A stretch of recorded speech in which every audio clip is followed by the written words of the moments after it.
super simples, consegue fazer tudo o que faz. Rodar programas complexos, mostrar gráficos, conectar na internet. A chave para isso é uma ideia bem poderosa, a tal da organização em camadas ou níveis. E o nosso objetivo aqui é justamente desembrulhar esse conceito, sabe? O de máquinas multiníveis. A gente vai usar como base um capítulo introdutório do livro Organização Estruturada de Computadores. A ideia é entender por que essa abordagem existe e, mais importante, como ela viabiliza os computadores que a gente usa todo dia. É quase como decifrar a planta de um prédio enorme, andar por andar. Exato. E essa necessidade toda, ela vem de uma desconexão fundamental, eu diria.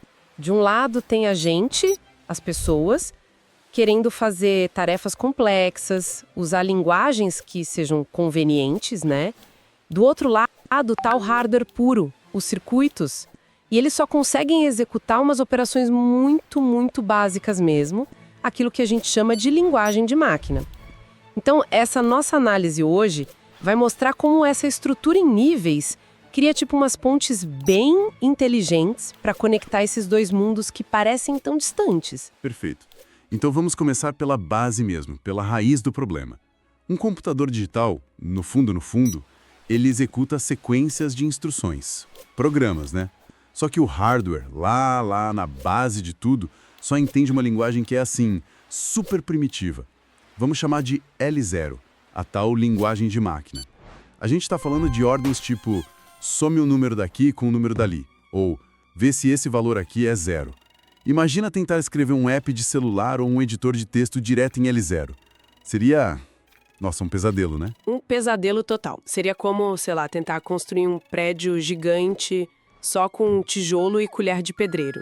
Sem planta, sem guindaste, sem nada.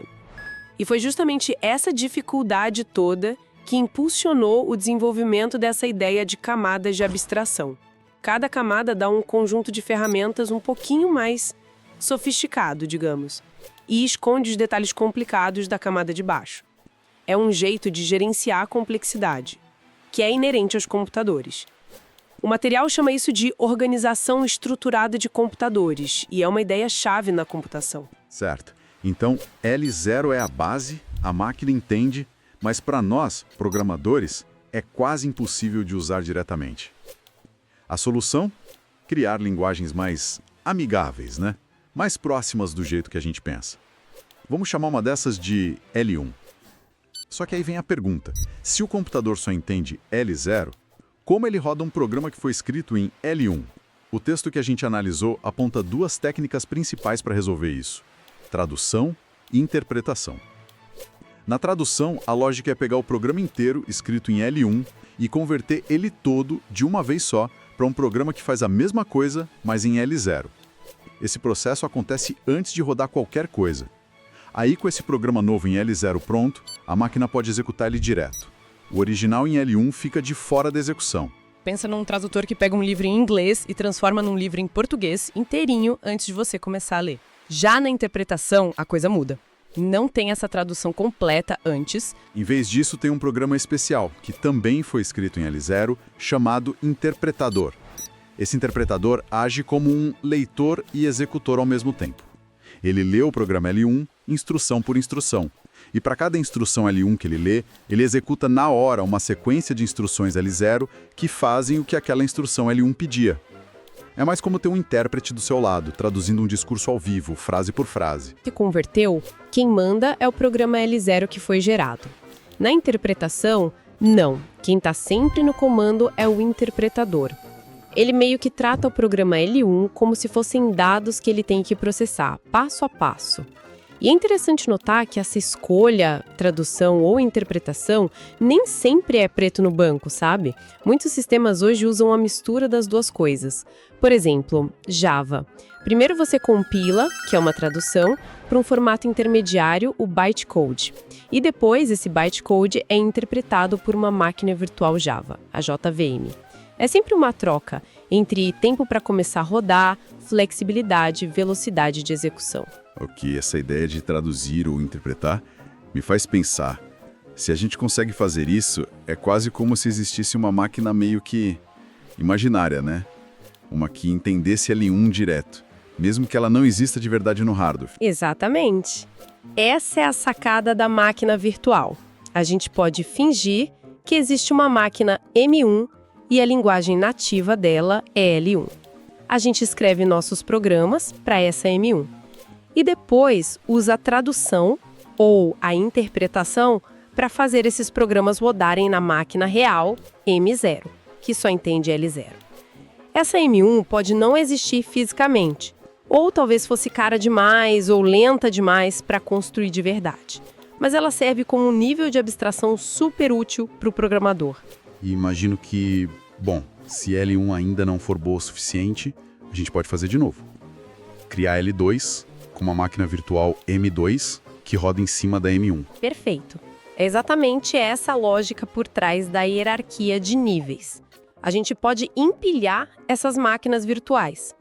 Cria L2 e sua máquina M2, que usa as funções da M1 ou direto da M0 como base. Depois, quem sabe, L3 e M3 e por aí vai. O resultado é essa pilha de camadas, como o material mostra naquela figura 1.1. Cada nível oferece uma visão um pouco mais abstrata, mais poderosa, escondendo os detalhes técnicos do nível de baixo. Espera aí, isso me deu uma ideia. O material fala que cada máquina define uma linguagem e cada linguagem define uma máquina. Então, assim, teoricamente, com a tecnologia que a gente tem hoje, daria para construir um chip que entendesse, sei lá, Python ou C++ direto no hardware, sem precisar de compilador, de interpretador? Olha, tecnicamente falando, sim, seria possível. Projetar um hardware que executasse direto instruções de uma linguagem de alto nível como C++, a questão hoje não é mais se é possível tecnicamente, mas sim se é viável economicamente e na prática. Construir e manter um hardware tão complexo, tão específico, provavelmente sairia muito mais caro e seria menos flexível do que a abordagem que a gente usa hoje, que combina um hardware relativamente simples, otimizado para L0 ou algo perto disso, com software inteligente, os compiladores, os interpretadores para fazer a ponte. É um ótimo exemplo de como as decisões de engenharia são guiadas por custo-benefício e não só pelo que a tecnologia permite fazer. Faz todo sentido. É a praticidade falando mais alto. Então, essa estrutura de níveis não é só teoria, ela está aí, nos computadores que a gente usa. Como que ela se parece na prática? O material descreve uma estrutura comum, às vezes com até 6 níveis. Vamos tentar visualizar isso começando lá de baixo. Bem na base, no fundo mesmo, a gente tem o nível 0, lógica digital. Aqui, hardware no estado mais bruto, digamos. A gente fala de portas lógicas AND, OR, NOT, que são feitas com transistores. Combinando essas portas, a gente cria os blocos fundamentais, células de memória, que guardam 1 bit, 0 ou 1, registradores, que são tipo gavetinhas rápidas para guardar dados, e os circuitos que fazem as contas mesmo. É o alicerce de tudo. Subindo um degrau, a gente chega no nível 1, microarquitetura. Pensa nesse nível como a sala de máquinas lá dentro do processador. Ele tem um conjunto de registradores bem rápidos, a unidade lógica e aritmética, a ULA, que é o cérebro matemático da coisa, e os caminhos por onde os dados passam. O que acontece aqui é a execução das operações mais básicas mesmo. Buscar dados dos registradores, passar pela ULA, guardar o resultado de volta. E como isso é controlado? Antigamente era muito por um microprograma, um software interno. Hoje está cada vez mais comum esse controle ser feito direto por hardware, que é mais rápido. Entendi. Então o nível 1 é quem põe a mão na massa. E o que ele executa exatamente? As instruções do nível seguinte. Exato. O nível 2 é a arquitetura do conjunto de instruções, ou ISA. Instruction Set Architecture. Esse é o nível que a gente geralmente pensa como a linguagem de máquina oficial de um processador, tipo o x86 ou ARM. É o conjunto de instruções que o fabricante escreve no manual e garante que o processador vai entender. O ponto-chave aqui é que as instruções definidas no nível 2, o ISA, são, na verdade, interpretadas pelo nível 1, a microarquitetura. O nível 1 lê cada instrução do ISA e a executa usando as operações internas dele, que são ainda mais básicas. É como se o nível 2 fosse o manual de instruções e o nível 1 fosse o mecanismo que lê e executa cada passo desse manual. Que interessante essa relação. Quase uma camada dentro da outra. E depois do ISA, o que vem? Aí vem o nível 3, máquina do sistema operacional. Esse nível é um pouco diferente. O material descreve ele como híbrido. Ele pega todas as instruções do nível 2, o ISA, e adiciona um conjunto de novas instruções e capacidades que são dadas e gerenciadas pelo sistema operacional SO. Pense em coisas como criar processos, gerenciar memória de um jeito seguro, lidar com teclado, tela, disco. Algumas instruções aqui são sós do ISA, nível 2, e rodam direto via nível 1. Outras, que são essas novas funcionalidades do SO, são, na verdade, interpretadas pelo próprio código do sistema operacional. E esse código do SO, por sua vez, está rodando em cima do nível 2.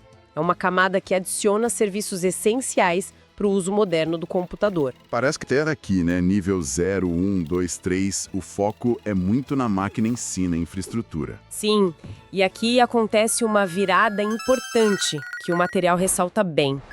Os níveis 0 a 3 formam a base, a infraestrutura. Quem trabalha mais com eles são os engenheiros de hardware, os programadores de sistemas, o pessoal que constrói as máquinas, os compiladores, os sistemas operacionais. A partir do nível 4, o foco muda bastante. A gente entra no domínio do programador de aplicações, alguém que quer usar o computador como ferramenta para resolver um problema do mundo real, sabe? Ah, boa.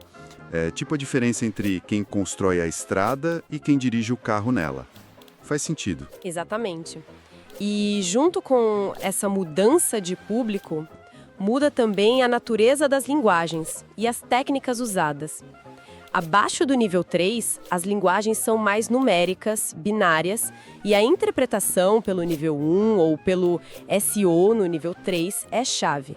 Acima do nível 3, as linguagens ficam simbólicas, mais perto de como a gente pensa, e a tradução, a compilação, passa a ser a técnica principal para preparar esses programas para rodar nos níveis de baixo. Entendido. Então, vamos ver esses níveis mais altos. Qual seria o nível 4? O nível 4 é o da linguagem de montagem, assembly. Essa linguagem é basicamente uma forma simbólica, mais fácil para a gente ler, de uma das linguagens dos níveis inferiores, geralmente o nível 2, o ISA. Em vez de usar números e códigos binários, a gente usa mnemônicos, palavras curtas como ADD para somar, MOV para mover dados, JMP para pular para outra instrução. Ajuda um pouco, mas ainda é bem baixo nível, sabe? Muito ligado à arquitetura específica do processador. E um programa em Assembly precisa ser traduzido por um programa chamado Assembler para a linguagem do nível 2 ou 3 antes de poder rodar. E, finalmente, o topo dessa pilha toda. Chegamos ao nível 5, linguagens de alto nível. É aqui que moram as linguagens que a maioria dos desenvolvedores usa hoje em dia. C, C++, Java, Python, Ruby, JavaScript e tantas outras. Elas são chamadas de alto nível porque escondem muitos detalhes do hardware e do sistema operacional. Permitem que o programador foque na lógica do que ele quer fazer. Programas escritos nessas linguagens são quase sempre traduzidos para níveis mais baixos, normalmente nível 3 ou 4, por programas chamados compiladores. Como a gente falou antes, alguns casos, tipo o Java, usam uma abordagem mista, compila para um bytecode que depois é interpretado.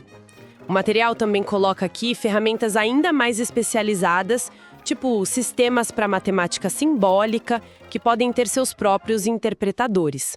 É nesse nível 5 que a maior parte do software que a gente usa é criada. Uau, que viagem! Da lógica digital lá embaixo até o Python aqui em cima.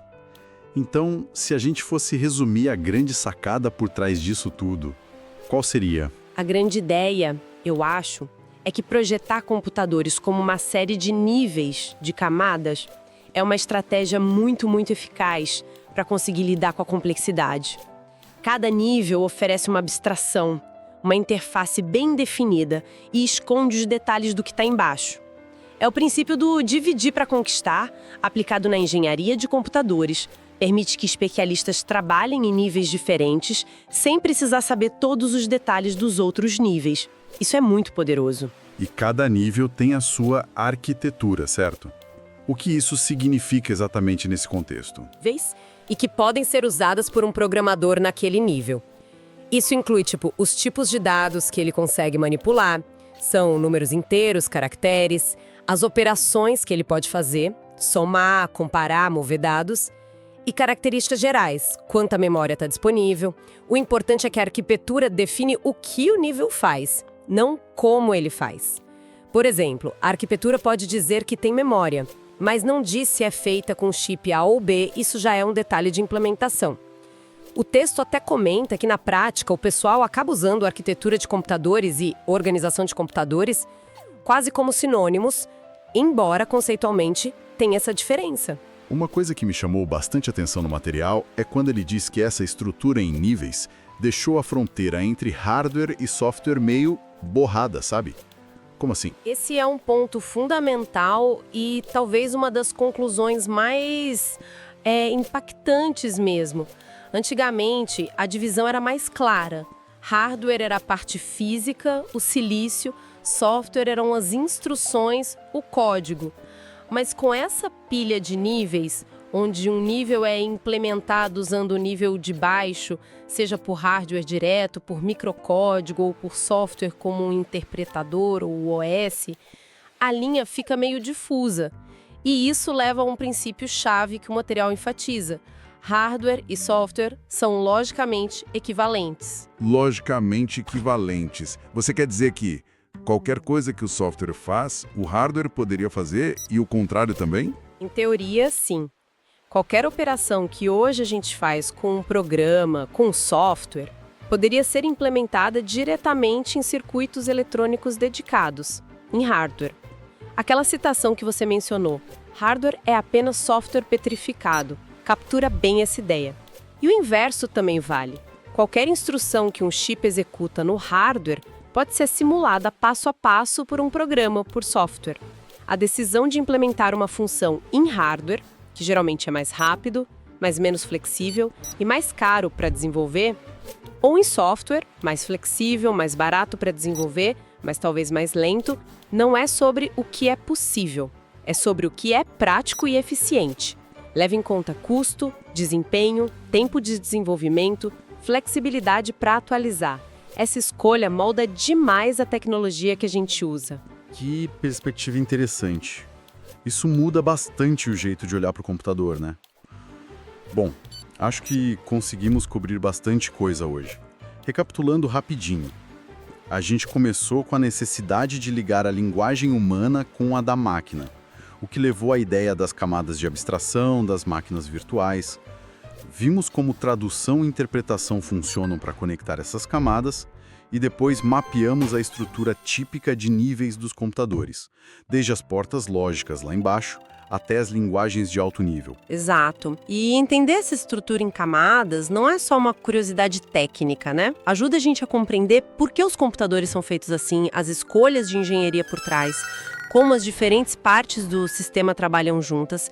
E essa noção da equivalência lógica entre hardware e software, ela é muito forte. Ela nos diz que a divisão que a gente faz é, em grande parte, uma